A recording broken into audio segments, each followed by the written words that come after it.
G'day. My name's Nathan Lindsell, and welcome to episode number 54 of The Fine Art of Distraction. So, on today's episode, I thought I better take it a little bit slow because it's been about 6 weeks since I last poured paint. Yeah, it's a month and a half. And I just want to reach out at this time just to say a massive thank you to all the love and support that has been sent to me over the last month and a half. It has not gone unnoticed, and from the bottom of my heart, I feel so blessed to have so many wonderful people in my life that have been sending me so much love and encouragement to sort of try to get through what I'm going through. So thank you so much. Now, today, because it's been a month and a half since I've last poured paint, I thought I'd better sort of take it a little bit easy. So I've decided just to do just a simple ring pour, and I've decided to use all metallic paints. So I've never used just all metallics. I've always had metallics and normal paints, but I've never done just all metallics. So I'm not too sure how it's all going to blend or whatever, or if it will blend. We'll see what happens, eh? But the canvas that I'm actually using today is a canvas size that I've never used before. I'm actually using a 24 by 24 inch canvas.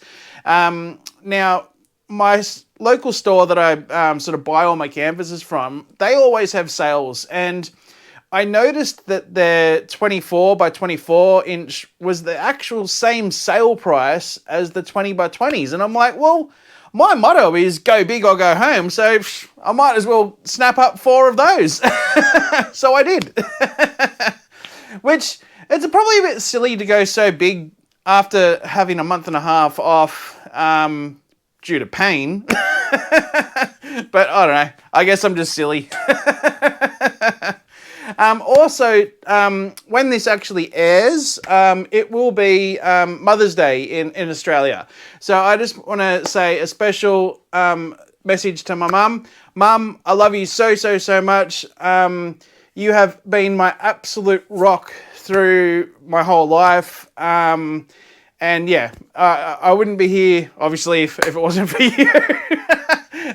But yeah, You've helped me so much over the years, and yeah, I'm so blessed that you're my mum. So I love you.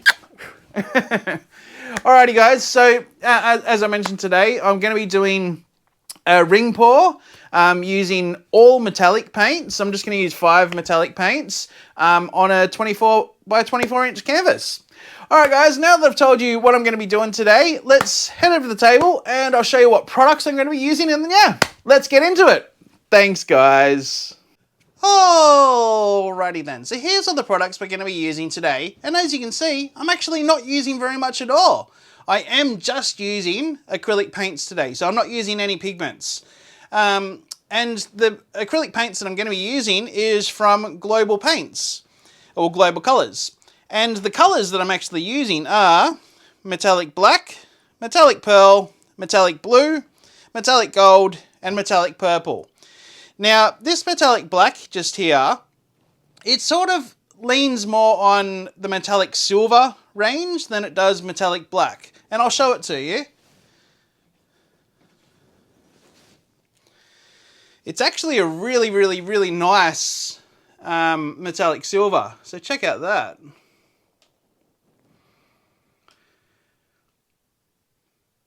I could actually imagine like a really nice, like classy sort of car being sprayed in that colour. How nice would that be? But yeah, as you can see there, it's more silver than it is black. But I guess it sort of makes sense being a metallic black, that it sort of goes a little bit silver. Now I'm actually hoping it plays well with all the other metallics. I'm hoping it doesn't take over too much. I think I probably should have just used normal black for this, but it's all about experimenting, isn't it? So yeah, we'll see what happens if it blends too much or if it doesn't blend at all. It'd be cool if it didn't blend at all, because then that way it'd have nice sort of metallic rings, metallic silver rings mixed through all the others. But yeah, we'll see what happens when we get to the end, eh? Now, I was going to mix these with Aussie Floetrol, but silly me, actually ran out. So I'm going to use the next best thing that's available to me, which is the Elmers School Glue pouring medium, which the recipe is actually made up of 70% Elmers School Glue to 30% water. Now, my good friend Julie Eber from Art by Julie E actually came up with that recipe. So if you actually haven't checked out her channel, do yourself a favor and check out her channel because she is amazing. Thanks, Julie, for coming up with such a simple and easy pouring medium. And it really works really well. So, you. And I've also got my blowtorch there to get rid of any air bubbles that sort of pop up. All right, guys, now that I've showed you what products I'm going to be using, let's head over to the other table and then, yeah, let's get going. Thanks, guys. Alrighty then, so we're back and we've got all our paints mixed and ready to rock and roll. And as you can see here, it's a 24 by 24 inch gallery wrapped canvas. And if you want to see that it is a gallery wrapped,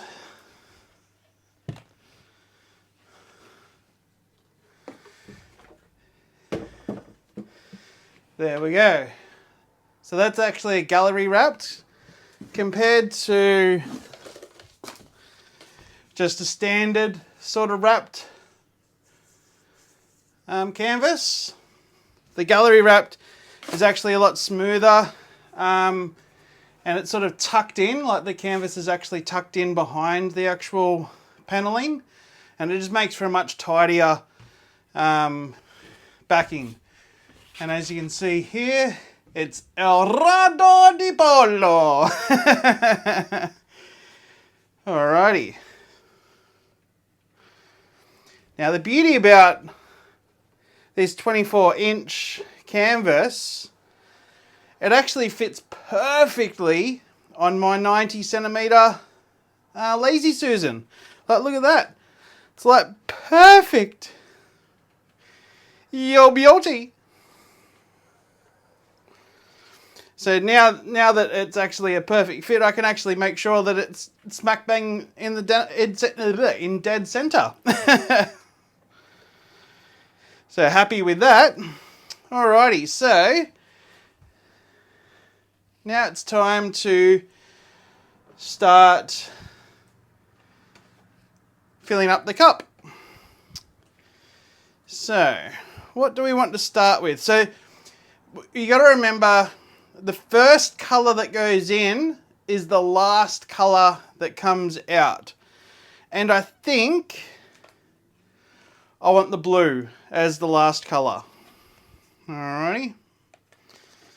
So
now I was going to put a base coat down, but I think there's actually plenty of paint in there.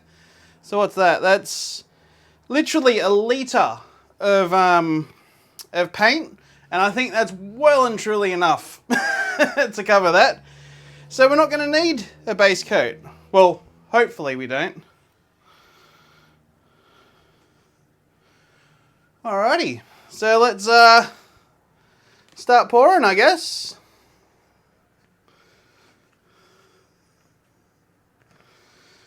Now it's actually quite difficult, this big jug.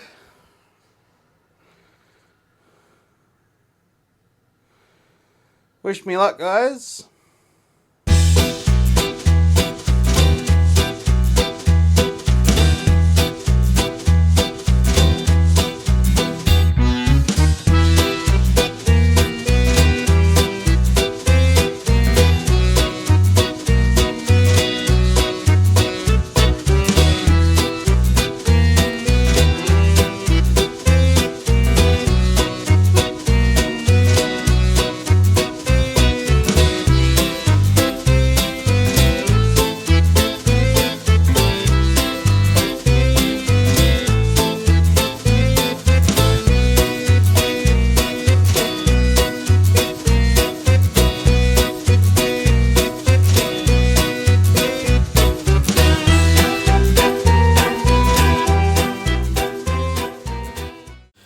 Okay, so I'm just going to do a quick little voiceover. At this point, I actually should have stopped pouring because you will see in the end that I end up tilting off a huge amount of paint, which is a real shame because the composition that's here right now is absolutely stunning, and I wish I was able to keep a lot of that. I'm very happy with how the composition ended, but I would have much preferred to see a lot more of these colours that are right here, right now, than what it was in the end result. Again, I'm still very, very happy with the end result. I just would have preferred this. Anyway, I'll let you get back to it. Thanks, guys.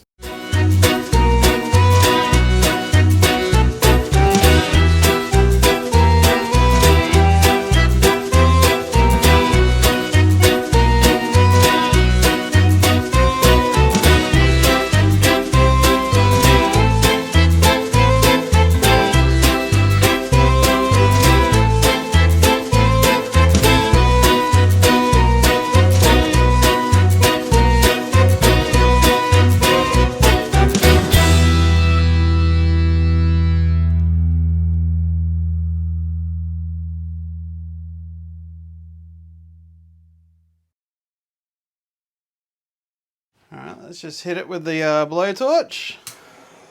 Actually, I'll just...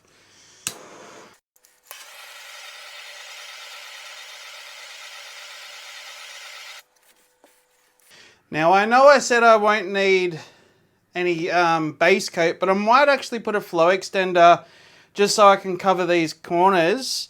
So what I might do, I might just do a quick little dirty pour of all these colours. Okay, so I'm just doing a quick little voiceover just to explain the difference between a base coat and a flow extender. So with the base coat, that's the first thing that you put down. You're basically putting some paint onto the canvas, over the full canvas, around the edges, corners and everything. So basically then you're pouring the colors onto a wet canvas, and then your composition will actually sit on top of that base coat and then stretch out as you either spin it out or tilt it out. With the flow extender, you actually put that on at the end. So after you've actually poured your colors onto the canvas, then you actually put the flow extender around your composition. That will actually help the composition sort of stretch out to the edges of the canvas without sort of folding over the top of itself. If you weren't to put a flow extender down, what will actually happen is as you're stretching it out, your composition will actually grip onto the dry canvas and actually start to sort of fold over the top of itself. Having the flow extender there actually helps it sort of slide out to the edge of the canvas without folding over the top. I hope that helps, guys. I'm just going to give it another hit with the blowtorch just to get rid of any more air bubbles that have come to the surface.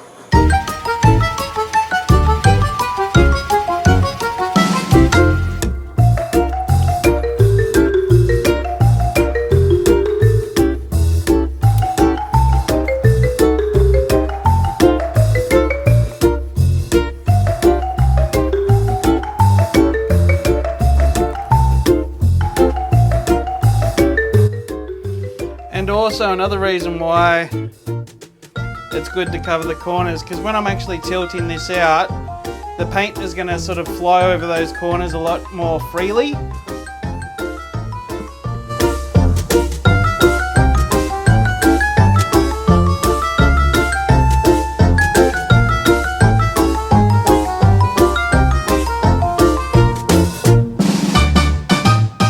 Alrighty, so let's start tilting this bad boy out. Wish me luck, guys. Yew!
silver than when I was actually expecting it to be.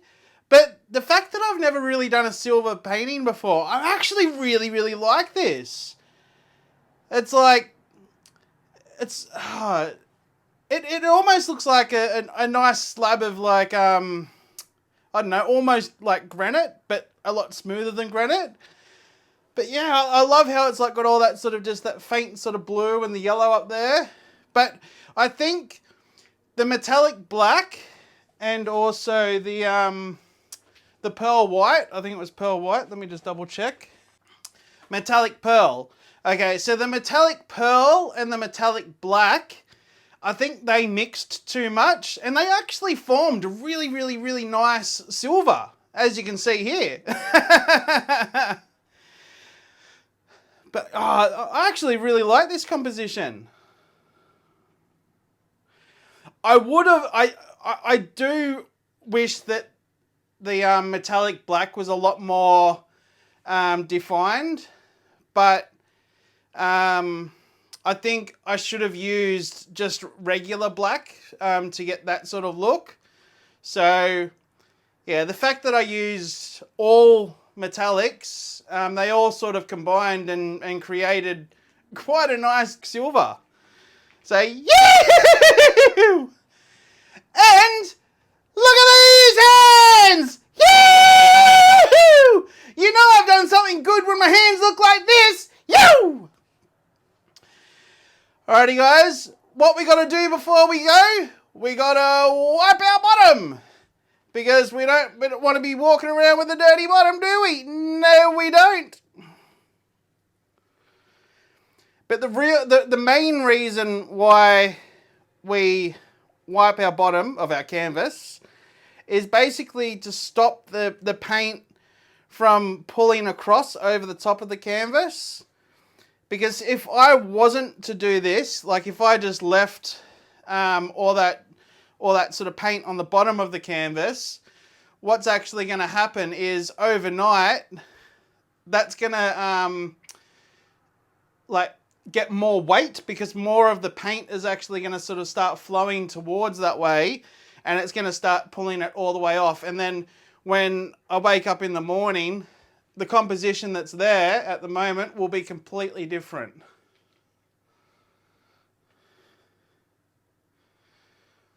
But I tell you what, guys, for not doing a painting in almost 6 weeks, I'm actually pretty happy with this. Yahoo!